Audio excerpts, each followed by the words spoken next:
seja glorificado. Deus abençoe a todos. Vamos estar orando, pedindo para Deus estar falando conosco, pedindo para Deus estar nos cobrindo com a graça, com a presença do Espírito de Deus, do Espírito Santo maravilhoso, suprindo as nossas vidas e nos dando sabedoria, entendimento, para poder entender a palavra dele, em nome de Jesus. Amém? É isso que você quer, querido? Você quer entender a palavra de Deus? Quantos aqui querem entender a palavra de Deus? Amém? Então vamos lá. Vamos orar e pedir para Deus, porque Ele é o dono da palavra, né? Ele é o dono da palavra. Senhor Jesus, nós estamos aqui, Pai, diante do Senhor. Nós estamos pedindo a Ti, Deus, em unidade. Eu creio que cada aparelho aqui, Senhor, está unido nesse clamor.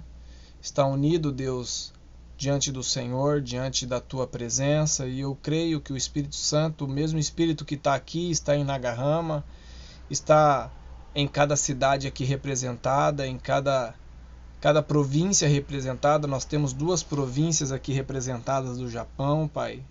A província de Shiga e a província de Aichi.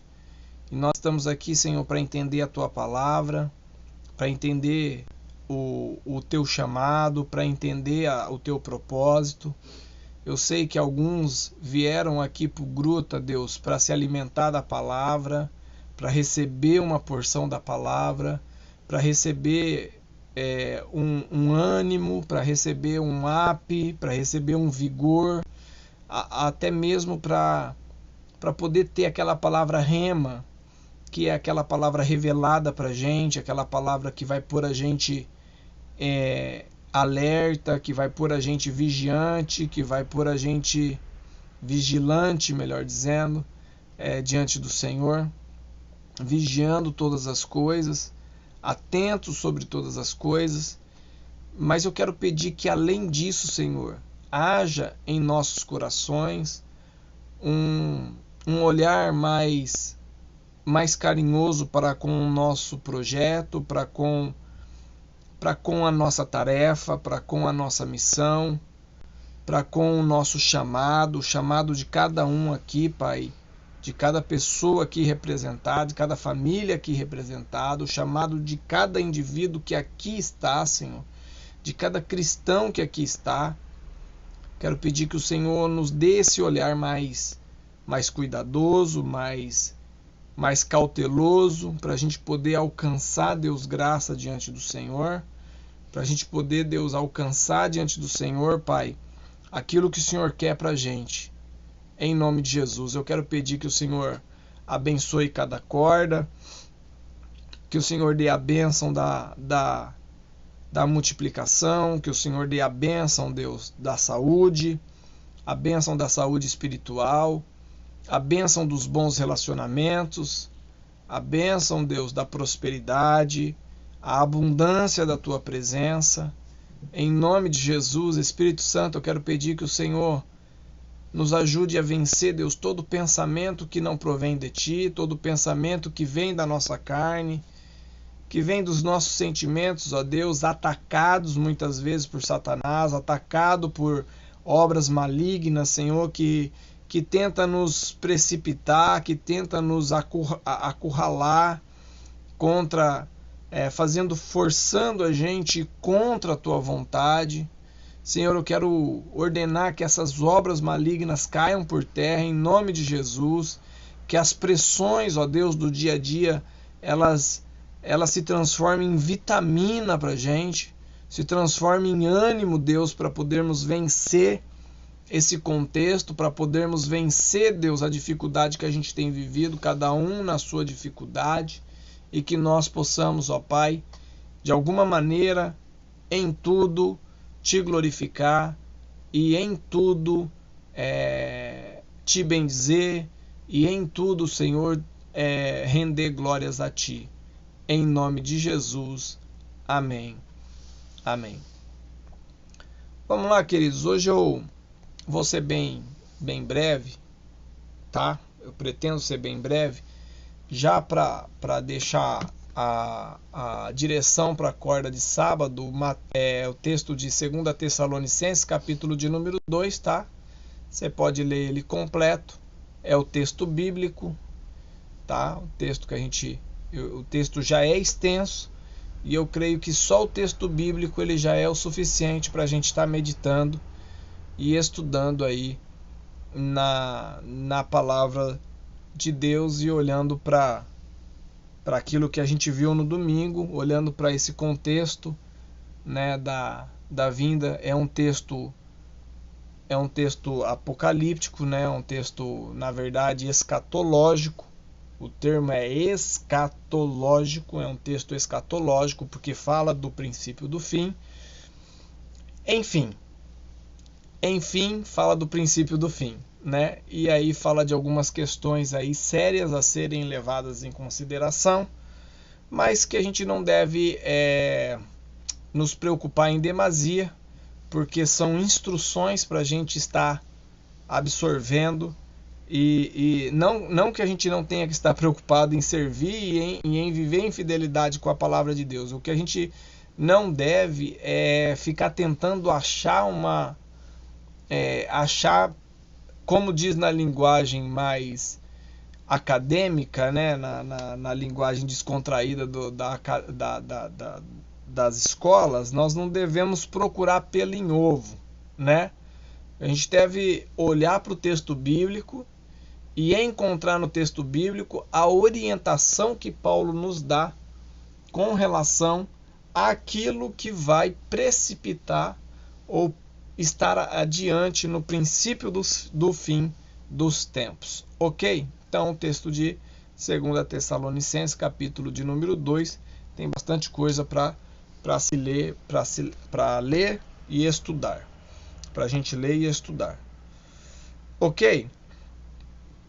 Vamos lá, queridos. Texto bíblico. Hoje eu vou ler 2 textos que fiquei pensando, sabe? Segundo Augusto Cury, nosso maior hobby é pensar.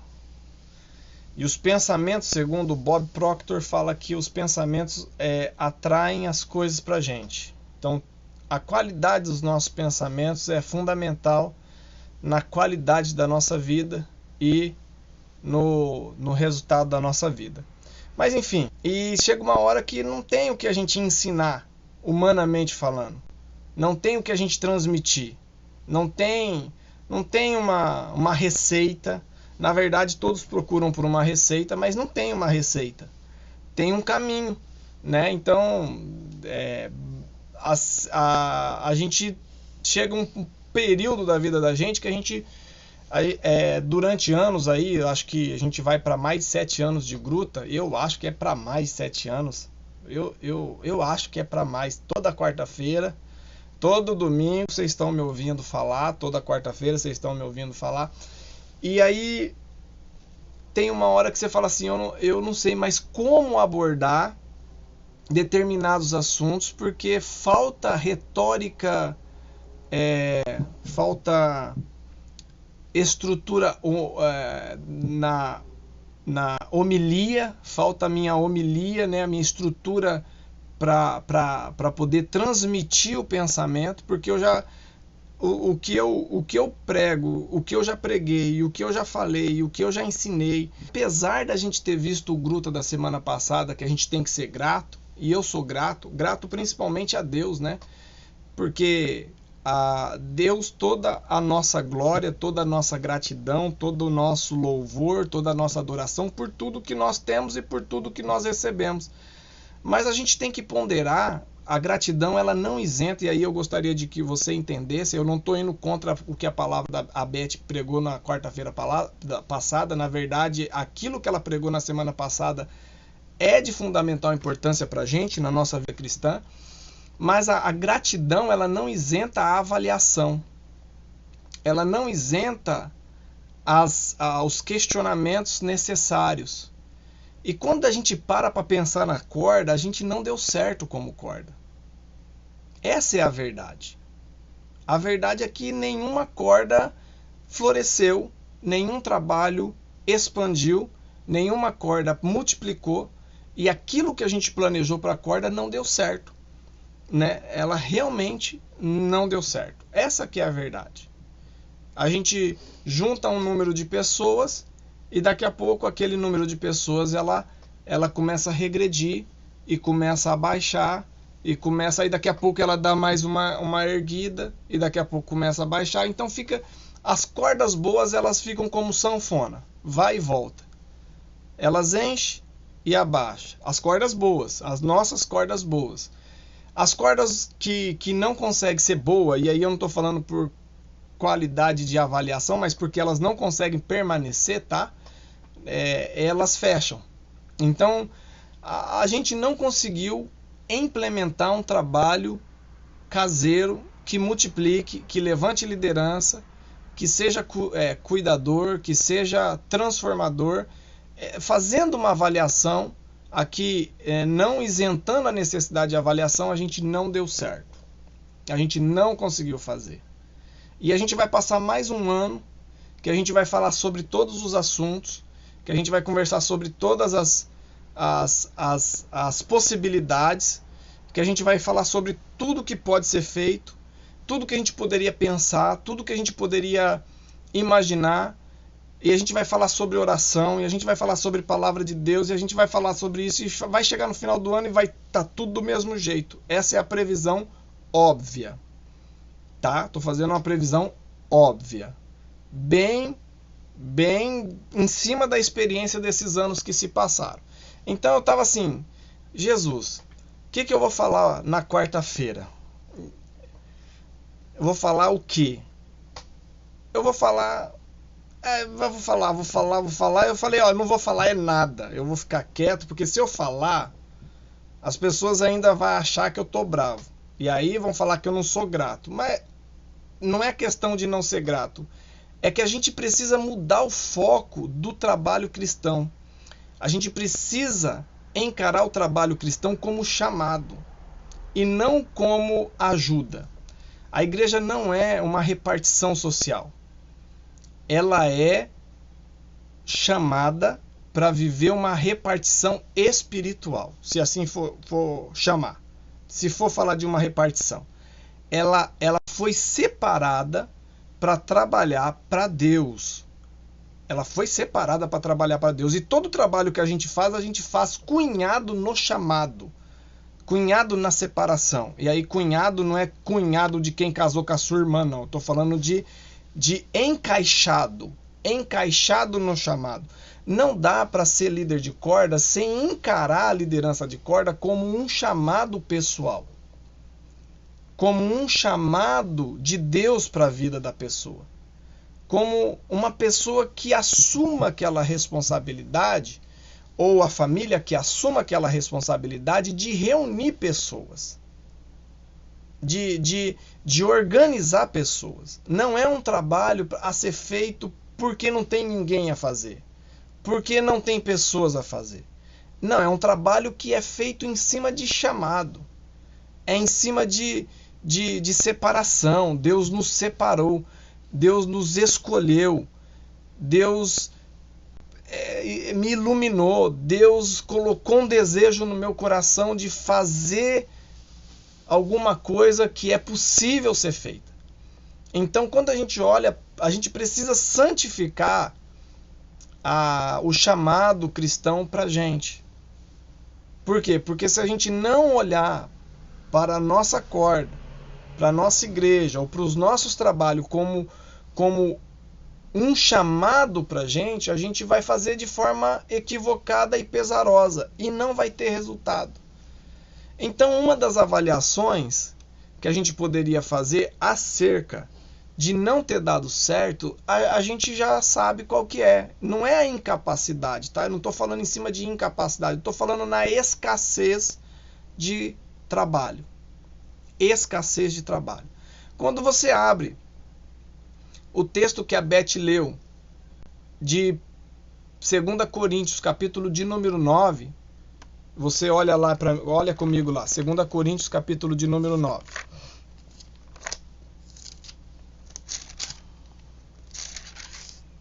E aqui eu estou falando só da introdução, tá? Esse texto está falando justamente de contribuição financeira, tá? Mas eu não vou entrar no mérito da contribuição. Aliás, eu mandei um livro em PDF sobre contribuição, sobre finanças. Eu gostaria de saber quem recebeu esse livro, PDF. Alguém gostaria de receber esse livro em PDF? Se quiser receber, eu vou mandar pela liderança. Chama-se O Seu Dinheiro. Esse livro já te mandei, Rosa. Só você olhar com carinho nas suas mensagens. Mandei para você e para o Edson. Chama-se O Seu Dinheiro. Eu mandei em PDF porque esse livro eu emprestei para alguém e alguém não me devolveu e eu não sei quem que eu emprestei. Eu tenho esse livro, mas eu acho que a pessoa gostou tanto do livro que não me devolveu. Então, eu não sei com quem tá. Né? Então, eu achei o arquivo em PDF e mandei para alguns irmãos. E aí eu vou mandar então no liderança para vocês estarem lendo, tá? O texto de 2 Coríntios, capítulo de número 9, diz assim, verso de número 6. E isto afirmo, aquele que semeia pouco, pouco também colherá. Aquele que semeia pouco, pouco também colherá. Vamos lá, vamos repetir comigo. Aquele que semeia pouco, pode, 2 Coríntios, capítulo de número 9, verso de número 6. Aquele que semeia pouco, pouco também colherá. O que semeia com fartura, com abundância também ceifará. Então, esse é o princípio básico para qualquer coisa que a gente vai empreender, tá? Princípio básico. Tem que ser feito e feito em abundância. Se for feito em escassez, da escassez nós colheremos escassez.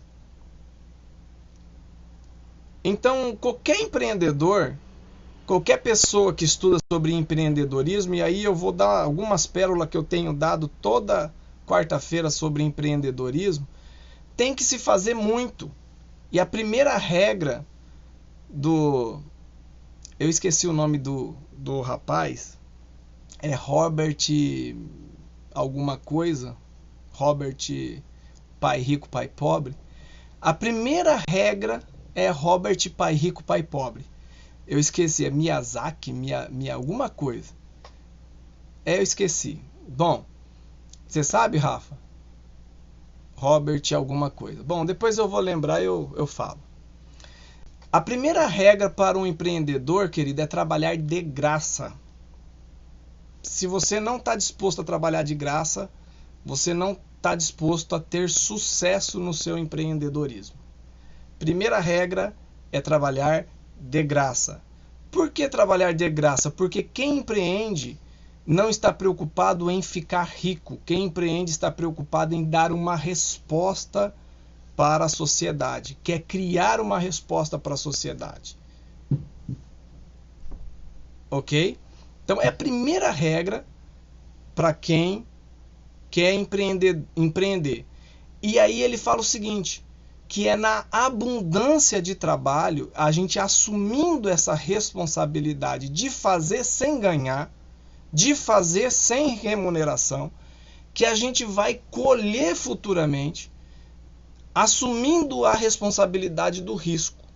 Porque todos nós sabemos que quem empreende tem risco de não receber no final.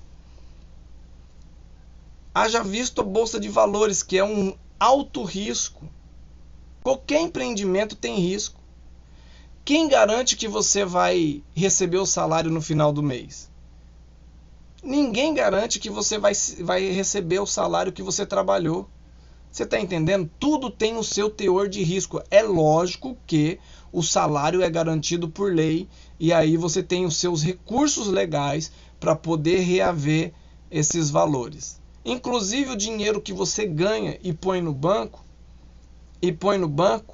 existe um risco altíssimo do banco te dar um calote e mandar uma carta de pedido de desculpa porque faliu.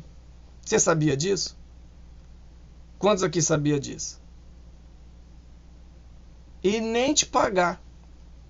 Se o banco que você coloca dinheiro falir, ele não te paga. Então, viver é um alto risco. E a gente não para pensar nessas coisas. Outra questão, por exemplo, quem aqui está garantido com uma poupança de 100 mil lá dentro no banco? Tem pelo menos 100 mil. Levanta a mão.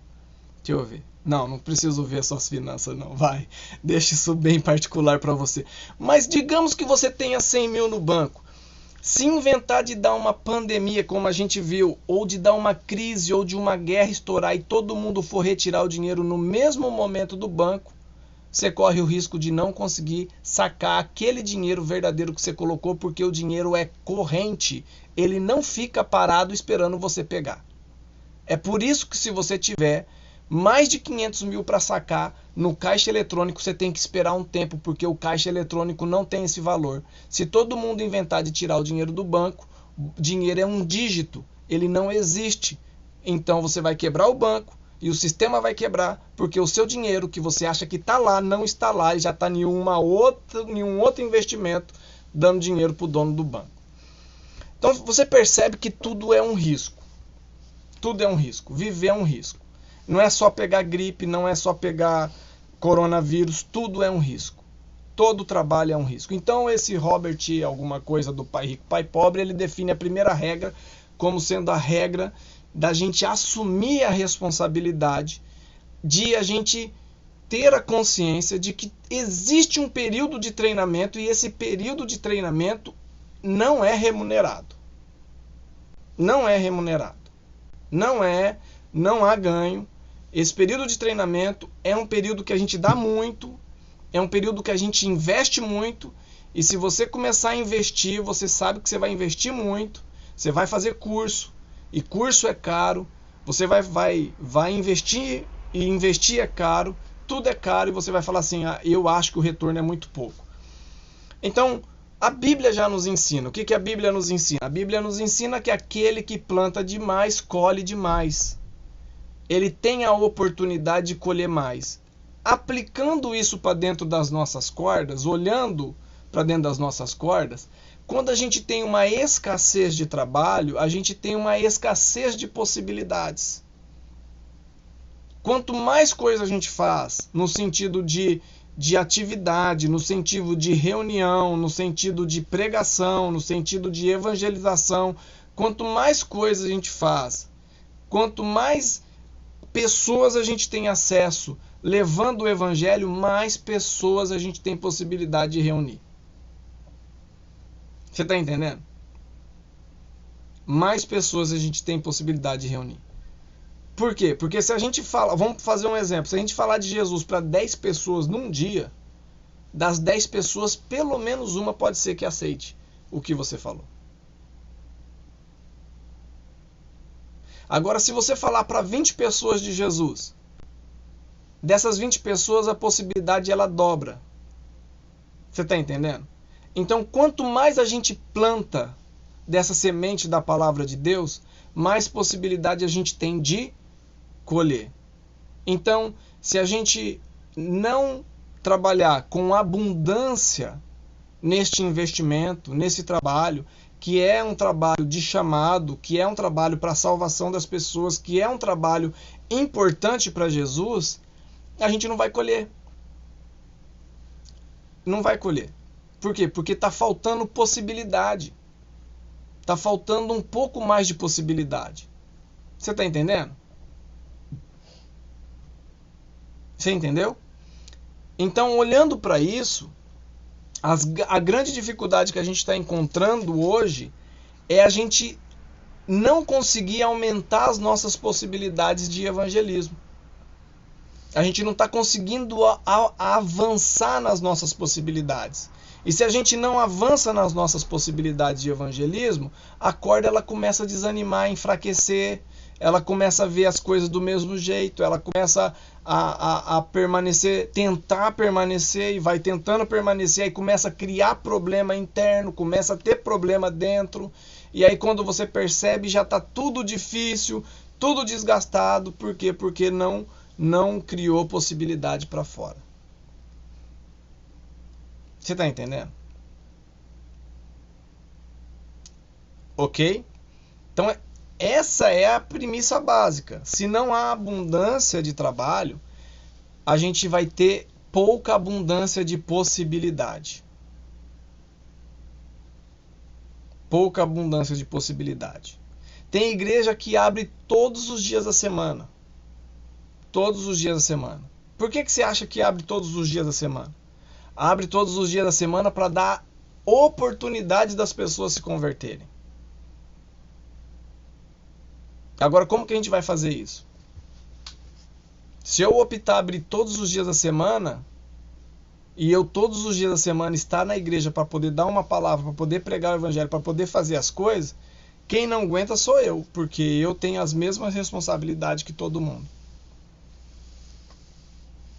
Então a gente se divide, a gente faz o quê? A gente trabalha com lideranças que tenha o chamado para fazer a diferença na sociedade, e aí é você e eu trabalharmos juntos.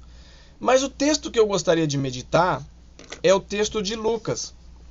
Por que eu quero meditar no texto de Lucas, capítulo de número 5?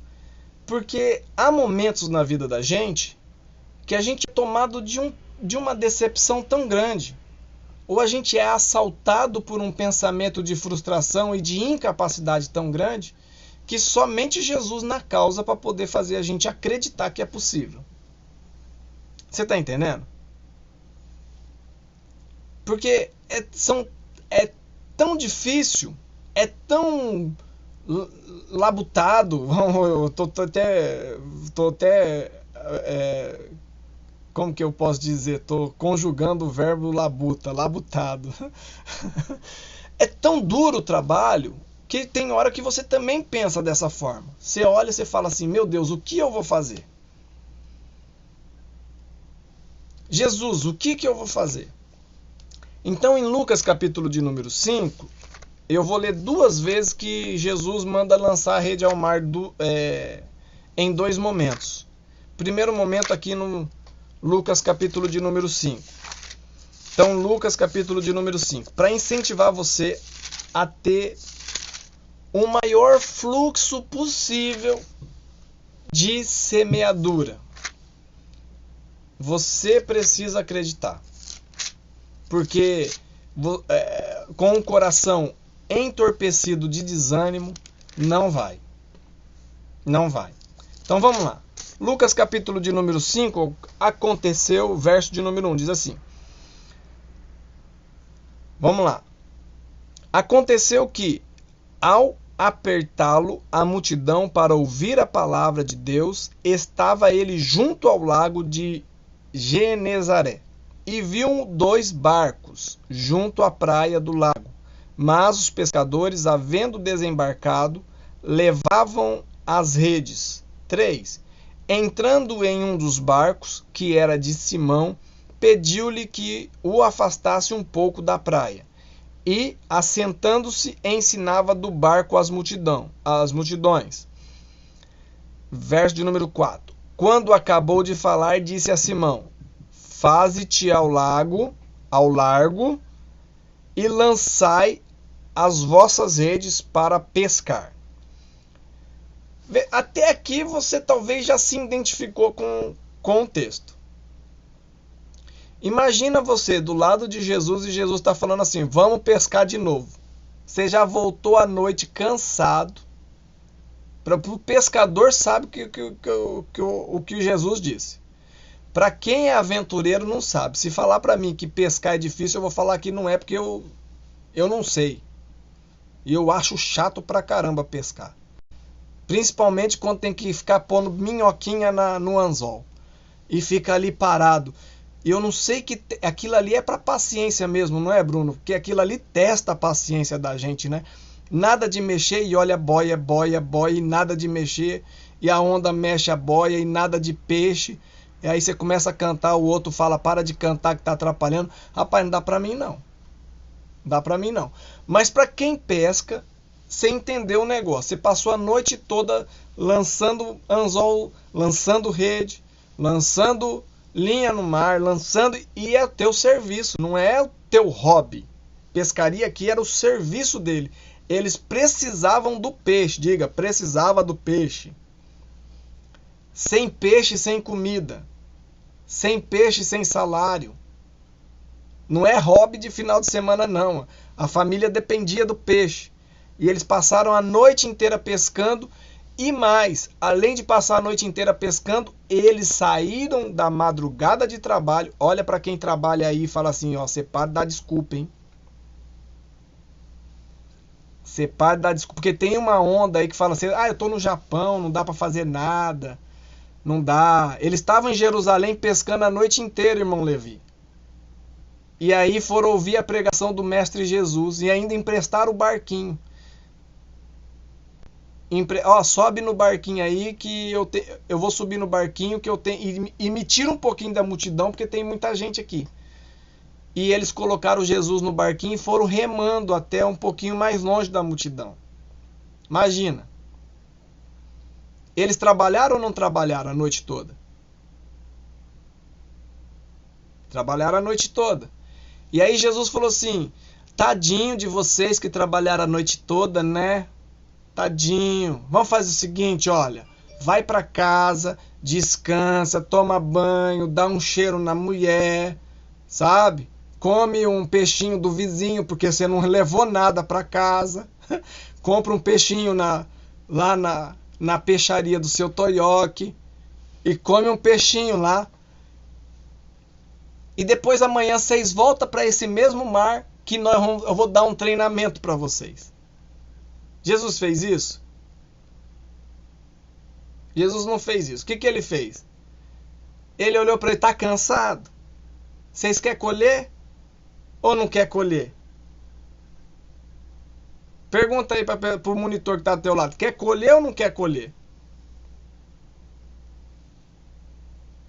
Quem quer colher, mesmo cansado, vai pescar. Vai plantar. Você está entendendo? Não tem tempo para quem quer colher. Se você tiver desejoso de colher, você vai colher. Eu tenho essa convicção. Grava isso no teu coração. Se você tiver desejoso e o teu coração estiver íntegro diante de Deus, que você quer ganhar vidas para Jesus, você vai colher, querido. Eu não tenho dúvida que você vai colher, porque a palavra de Deus vai superabundar, porque Jesus é o Deus da abundância. Ele é Deus de abundância. Vamos lá, verso de número 4. Quando acabou de falar, disse a Simão, faze o largo e lançai as vossas redes para pescar. Vai dormir não, você vai pescar de novo. E aí, Simão, é nós. A gente cansa. A gente se fadiga, a gente já sabe que passou a noite toda, a gente já está incrédulo de fazer. Você olha e fala assim, que nesse mar aqui, nesse Japão, não dá crente não. Tá difícil de dar crente. É ou não é verdade? Você fala assim ou não fala? Vamos lá. Confessa aí pro pastor. Não fala não? Então vamos deixar aí, você pode pôr no YouTube lá. Você fala ou não fala? Não, precisa pôr não, tô brincando. Já tô com mania de youtuber já. Tô brincando, não precisa pôr não. Mas presta atenção o que ele fala. Ele fala assim, no verso 5, respondeu Simão, mestre, havendo trabalhado toda a noite, nada apanhamos, mas sobre a tua palavra lançarei as redes. O que Pedro faz, meu querido? Pedro olha para a palavra de Jesus e fala o quê? Pela palavra de Deus eu vou lançar a minha rede. Qual foi a palavra que nós iniciamos o Gruta? 2 Coríntios, capítulo de número 2, verso de número 9. Tudo que eu faço em abundância, eu colho em abundância. E se eu não faço em abundância, eu não colho. Eu não vou colher. Se eu não fizer em abundância, eu vou colher da falta de abundância. Esta é a palavra de Deus, querido. Não é a minha palavra, é a palavra de Jesus para a gente. Se eu fizer em abundância, se eu fizer com o meu coração, se eu fizer bastante, eu vou colher. Você vai colher, querido. Não há dúvida do que você não vai colher. Só o teu coração duvida porque a circunstância e o mar está aí, arredio contra. Mas você vai colher, Deus vai dar colheita, nem que você passar a noite toda ali, trabalhando, labutando. Deus vai dar colheita. Porque na abundância há colheita. Amém? Na abundância há colheita. Então vamos lá. Continuamos. Aí, queridos, eu vou parar por aqui e vou separar esse primeiro momento desse texto, porque eu vou ler um outro texto que está em João 21, que também é o mesmo milagre, em momento diferente da vida dos discípulos. Vamos lá listar. Esse é um milagre que vai sinalizar a abundância do chamado. Esses homens aqui só estavam ouvindo Jesus, mas Jesus queria fazê-los seguidores dele. Quando você continua o texto, no verso de número 6, depois que Pedro responde dessa forma e fala assim: sobre a tua palavra eu lançarei a minha rede, sobre o que o Senhor diz eu lançarei a minha rede, sobre o que o Senhor falou eu vou crer, a minha fé está nisso. Então, Pedro vai ao mar e lança a rede e ele pesca muito. No verso de número 7 e 8. Então fizeram sinais aos companheiros do outro barco para que fossem ajudá-lo. E foram encheram ambos os barcos ao ponto de quase irem a pique, que é um termo para os pescadores que é afundar. Quase eles afundaram de tanto peixe, porque eles lançaram a crença deles na palavra de Jesus. Jesus disse que se a gente plantar muito, muita gente vai colher. Amém? Vamos lá, é regra, é princípio. Jesus disse, se eu plantar muito, eu vou colher muito. Na área financeira, na saúde, no ministério, tudo que eu faço em abundância, eu vou colher da abundância. Amém? Então vamos lá. Verso 8. Vendo isto, Simão Pedro prostrou-se aos pés de Jesus, dizendo: Senhor, retira-te de mim, porque sou pecador. Eu vi que não dá para andar. O Senhor é muito grande para mim. É muita areia para o meu caminhãozinho. Um termo que o povo brasileiro conhece bastante. O Senhor é demais para mim. Eu não tenho como andar com o Senhor. Então Jesus, no verso 9, pôs à vista... verso 9. Pois, à vista da pesca que fizeram, a admiração se apoderou-se dele e todos os seus companheiros. Verso 10. Bem como Tiago, João, filho de Zebedeu, que eram seus sócios, disse Jesus a Simão: não temas, doravante será pescador de homens. Sinais da abundância. Jesus, ele mostra que ele tem poder. Ele mostra pra gente. Ele está mostrando todos os dias que ele tem poder. Por que ele está mostrando? Porque ele quer fazer da gente discípulos, seguidores. Nesse momento, eles eram ouvintes. Mas Jesus queria fazer daqueles ouvintes seguidores. Outra questão que a gente precisa ver, Jesus mostra o cuidado dele. E Jesus mostra a missão dele. Então, nesse texto, você pode sintetizar que os sinais da abundância é essa. Com Jesus, aonde Jesus está, há sinais. Você pode repetir comigo? Aonde Jesus está, há sinais. Aí você vê, se está pouco, tem que ver onde Jesus está. Jesus tem que estar com a gente. Se ele estiver no outro mar, meu amigo, se ele estiver no outro barco, o meu barco não vai colher. Você está entendendo? A gente precisa ser crítico nesse sentido.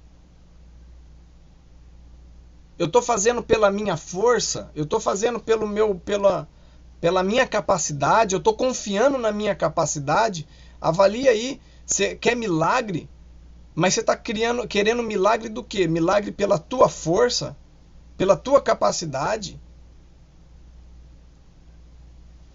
Milagre sugere uma intervenção divina. não depende da força e da capacidade humana. Amém? Depende da intervenção divina. Aí no capítulo de número 21 de João, vixe, eu já estou bem adiantado, não vai dar para ler todo João. Mas no capítulo 21 de João, nós vamos ver de novo essa mesma situação. 21, verso de número 6. Vamos lá, bem rapidão. Nesse exemplo, nesse texto, ou nessa experiência, Jesus já tinha morrido e já tinha feito desses ouvintes discípulos. Aí você imagina, todos eles tinham vida de pescadores, todos eles estavam acostumados a pescar. Quando Jesus morre, eles inventam de fazer o quê? Jogar futebol? Jesus morreu, vamos voltar a pescar. E Pedro vai voltar a pescar. Vamos lá. Depois disso, verso 1, tornou Jesus a manifestar aos discípulos junto ao mar de Tiberíades, e foi assim que ele se manifestou. Estava junto Simão Pedro, Tomé, chamado Dídimo, Natanael, que era de Caná da Galileia, os filhos de Zebedeu e mais 2 de seus discípulos. Disse-lhe Simão Pedro, vou pescar. Disseram-lhe os outros, também nós vamos contigo. Saíram e entraram no barco, e naquela noite nada apanharam. Eita, pescadores ruins, né, rapaz? Começa com nada apanharam. E olha que eles eram profissionais. E nessa noite também, mais uma noite de trabalho. Diga aí, mais uma noite de trabalho. Rapaz, quando Jesus não está na coisa, a gente só trabalha, né, rapaz? Você não teve já a impressão de que você só trabalha? Que não poupa, não guarda? Jesus precisa entrar nessa administração. Você está entendendo? Aí vamos lá. Vamos lá. 3. Disse-lhe Simão, vou pescar. Disseram todos os outros. Passaram a noite, verso 4. Mas ao clarear da madrugada estava Jesus na praia. Lá estava Jesus de novo na praia. Todavia os discípulos não reconheceram que era ele. 5. Perguntou-lhe Jesus, filhos, tendes aí alguma coisa de comer? Respondeu-lhes, não. Se você quer peixe, se o senhor quer peixe, é melhor passar na pescaria do lado, porque nós não temos. Temos nada. Verso 6. Então lhes disse, lançai a rede à direita do barco, e achareis. Assim fizeram, e já não podiam puxar a rede, tão grande era a quantidade de peixes. Essa aqui é a segunda vez que Jesus multiplica os peixes. Olha, deixa eu falar uma coisa para você. Você é crente mesmo, grave o que eu estou falando. Você é cristão mesmo. Toda vez que você estiver desapontado, desanimado, cansado e voltar para Jesus, tiver um diálogo com Jesus, Jesus vai falar, lança a rede direito. Aqui está falando lança à direita. Ele está falando especificamente à direita. Mas Jesus vai te dar a direção de você fazer direito para você colher. Você está entendendo? Porque ele tem compromisso com você. Ele sabe da tua dor. Ele sabe do teu sofrimento quando você olha para a tua corda, quando você olha para o teu trabalho, quando você olha para as tuas coisas. Ele sabe da tua dor. Só que ele precisa ter um encontro com você. Ele precisa perguntar se tem peixe. O que você tem para dar para ele? Você está vendo que ele está pedindo para ele. Tem peixe? O que você tem para mim? Tem nada. Tem nada, Deus. Tem nada. O que eu tenho é isso. Ó, uma noite toda trabalhada. Um dia todo trabalhado. E o Senhor vai falar, então faça dessa forma. Dirija dessa forma. Caminhe dessa forma. Que aí você vai colher. Você está entendendo? Tamo junto? Aqui, querido. Aqui só os sinais da abundância. Nós lemos 2 textos que falam dos sinais da abundância de Jesus. Jesus continua o mesmo. Diferente está o nosso cristianismo. Mas Jesus continua o mesmo. O que está diferente é a nossa forma de se relacionar com Ele. O nosso jeito está diferente. Entende? E nem é tão diferente assim, porque no decorrer da história já teve pessoas e igrejas que tiveram dessa mesma forma. Nós precisamos dirigir as nossas vidas de forma diferente. Nós precisamos dirigir a nossa vida de forma diferente. Radicalmente diferente para Jesus. Amém? Sinais da abundância. Jesus mostra que Ele continua conosco.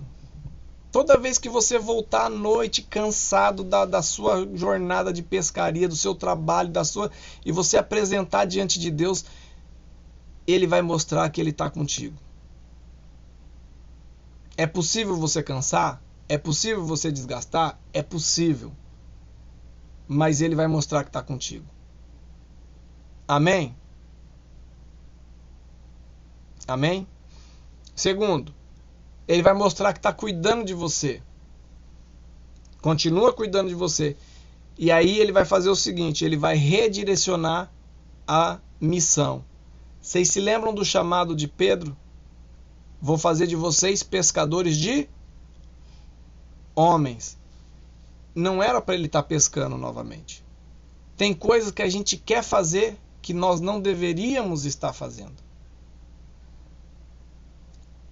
Tem empreendimento que nós sonhamos em fazer que nós não deveríamos estar fazendo.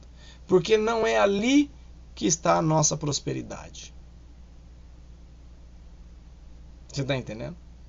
Mas a nossa humanidade nos direciona para determinadas coisas que nós deveríamos ter mais cuidado de fazer. Amém? Quais são os desafios para nós? Nós precisamos abundar na nossa pregação. Nós precisamos abundar na nossa reunião. Nós precisamos abundar no nosso trabalho de evangelização para a gente poder colher. A gente precisa estar mais abundante de certeza de que o Senhor vai nos dar a colheita. Porque nós estamos lançando a nossa rede na palavra dele. Se você crê, Deus vai dar um milagre para você. Se você crê. Tem um outro texto que eu não li, mas só por curiosidade, em Mateus capítulo de número 17, verso de número 24 a 27, Jesus está devendo imposto, vê se pode. Foram cobrar imposto de Jesus. Você pensa que é só você que cobra imposto? Não, cobraram de Jesus. Jesus pega Pedro e fala assim, você é pescador, não é? Você vai pescar. Só que quando você pescar, você não vende o peixe não. Você enfia a mão na boca do peixe porque vai estar a moeda para o meu imposto e para o teu imposto. Naquele texto mostra mais uma coisa. Você quer milagre de Deus? Não adianta você só ficar orando. Ai Deus, me ajuda com dinheiro. Vai lá no mar, pesca o peixe, enfia a mão na boca do peixe. Porque Deus está dando um milagre através da sua atitude. Amém? Então é mais um texto para a gente estudar, observar e ver o quanto Deus usa a nossa atitude para confirmar aquilo que Ele está fazendo na nossa vida. Ok? Então é isso aí, queridos. Espero que você tenha aprendido alguma lição, algum princípio que é praticável para a sua vida. E eu espero que você consiga encontrar esse lugar de, primeiro, descanso no Senhor. Descanso no Senhor. Por quê? Porque todos aqueles que vêm cansados precisam de um alento no Senhor. Alento no Senhor. O Senhor está dando alento. Às vezes Deus está dando um trabalho para o seu próprio alento. Deus está falando, vai lá e pesca de novo. Para ter o próprio consolo, porque é ali que você vai colher. Ok?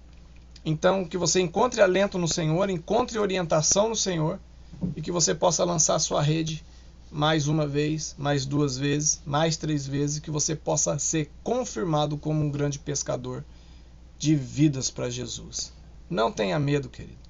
Lance essa palavra, lance essa rede na palavra de Deus, porque com abundância você vai colher em nome de Jesus. Amém? Vamos orar? Oremos ao Senhor. Querido Deus, o Senhor sabe, Pai, que o desejo do meu coração é que todas essas cordas elas possam multiplicar, Deus. E todos esses líderes, Senhor, possam ser confirmados, ó Deus, como líderes do Senhor, ser confirmados, ó Deus, como um referencial para ser seguido, a ser seguido.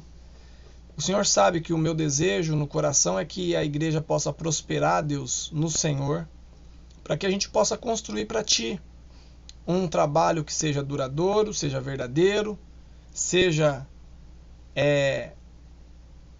feito com dedicação, feito com amor, feito com zelo, e que a gente possa encontrar no Senhor, Deus, esse alento, porque muitos de nós temos pescado há alguns anos, talvez, aí olhando de forma crítica, pessoalmente falando, talvez a gente pescou de forma errada, mas não vem ao caso. O fato é que nós passamos anos, às vezes, pescando, e muitos de nós não colhemos os nossos frutos nesse trabalho, nesses anos de trabalho, mas eu quero encontrar alento no Senhor junto com os meus irmãos e pedir que o Senhor nos dê uma palavra, que o Senhor nos dê essa abundância de palavra para que a gente possa colher, para que a gente possa dar fruto, para que a gente possa ver as nossas cordas prosperarem, para que a gente possa ver, Deus, os nossos trabalhos efetivos no Senhor, para que a gente possa ver, Senhor, a Tua mão resplandecer sobre cada corda, que nós possamos olhar para isso, Pai, que nós possamos olhar para essa obra maravilhosa que vem da Tua parte, para essa obra maravilhosa que é do Teu Espírito Santo, que é de salvar a vida. O Senhor deseja salvar. O Senhor tem amor e tem pessoas para salvar. Nós só queremos ser um veículo para isso. Nós só queremos ser uma figueira, uma videira que dê fruto. Nós só queremos ser parte disso. Queremos ser um ramo da videira, melhor dizendo. Um ramo que dê fruto. Um ramo que frutifique e que glorifique o Teu santo nome. É isso que nós queremos. Do fundo do meu coração eu quero orar, junto com os meus irmãos, para que o Senhor nos dê essa bênção. A bênção de ser um ramo ligado ao Senhor, e aonde o Senhor está, a Tua prosperidade está. Nós queremos Te agradecer, que o Senhor nos ajude a olhar com esse olhar, a olhar com esse temor, a ver, Deus, essa obra maravilhosa que o Senhor tem para a gente. Em nome de Jesus. Amém. Amém, queridos? Então, eu vou mandar para os irmãos na liderança de corda o livro O Seu Dinheiro, que é em PDF. Leiam devagarzinho, mas leiam, tá? Vai ajudar você a ver o seu dinheiro como